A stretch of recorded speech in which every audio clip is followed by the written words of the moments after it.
اهلا بكم متابعينا الكرام والاعزاء. لو انتم محبين متابعه اخبار النجوم يا ريت ما تنسوش تدعمونا باللايك والاشتراك وتفعيل الجرس واختيار الكل يصلكم كل جديد، وشاركونا برايكم واقتراحاتكم في خانه التعليقات. لا تزال قضيه الفنانه المغربيه دينا بطمة وزوجها المنتج البحريني محمد الترك تتصدر الساحه الفنيه، خاصه بعد الكشف عن كواليس جديده من دينا بطمة بعد اتهامها لزوجها بخيانتها مع فتاة تدعى وصال مغربية الجنسية. وكانت النيابة العامة قد أفرجت عن محمد الترك ووصال بكفالة مالية، وأكدت دينا بطمة أن التحقيقات ما زالت قائمة وأن الإفراج عنهما ليس معناه البراءة.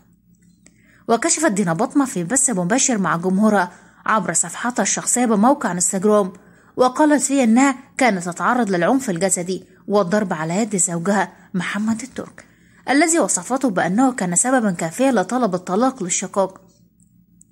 وأضافت دينا بطمة باكية أن محمد الترك كان يشرب الخمور ويحرض على الدعارة، حيث تواجد برفقة فتاة في منزلها بغيابها، واتهمته أيضا بالسرقة بعد أن أهدى الفتاة عطرها الخاص وخلخلها الذهبي. كما أكدت أنها ضبطت زوجها والفتاة في غرفة نومها وكانت ترتدي ملابسها الداخلية وخلخلها الذهبي، وذلك في ردها على أنه كان لقاء عمل، مؤكدة أنها كانت ترتدي خلخال والسليب والشميز الخاصة بها وخلخلها بالإضافة إلى الخمور. ومع تأكيد المنتج البحريني محمد الترك والد الفنانة دينا بطمة تمسكه بحضانة أطفاله من دنيا غزل وليلى روز في أعقاب براءته من تهمة الخيانة الزوجية، فجاءت دينا بطمة بجمهورها استبدال اسم شهرة عائلة ابنتيها اللي تنتمي لوالدها، وكتبت مكانه بطمة، فأصبحت أسماء ابنتيها عبر انستجرام غزل بطمة وليلى روز بطمة. وصف المتابعون تلك الخطوة بالخطوة المستفزة. ومن ناحيته خرج محمد الترك في بث مباشر وكشف تفاصيل ما حدث، قائلا إنه كان في عشاء عمل مع تلك الفتاة في المنزل وكان يجلس بعيدا عنها، وأن من سرب لها الأخبار من عمر ابنته حلا وكان عليها ألا تصدقه وتأتي من مكانها برفقة عائلتها التي استدعتها من كازابلانكا خصوصا وقوة من الأمن. وصف محمد الترك زوجته دينا بطمة بالمسكينة التي تعرضت للخداع هي وعائلتها، مضيفا أنا ما عملتش حاجة غلط، بس كسارة مخك اللي صورت لك إني بخونك.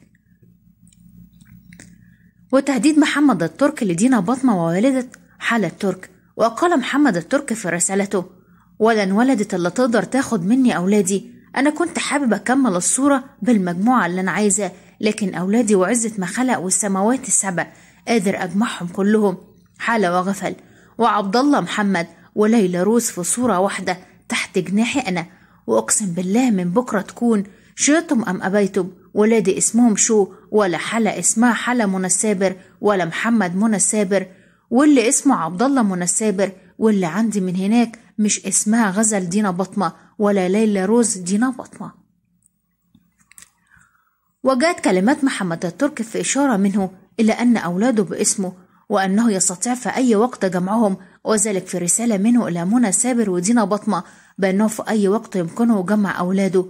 وكانت دينا بطمة قد ردت على تهديد زوجها بتغيير اسم صفحة ابنتها من غزل الترك إلى غزل ليلى روز بطمة. وإذا عجبكم الفيديو يا ريت ما تنسوش تدعمونا باللايك والاشتراك وتفعيل الجرس واختيار الكل يصلكم كل جديد، وشاركونا برأيكم واقتراحاتكم في خانة التعليقات.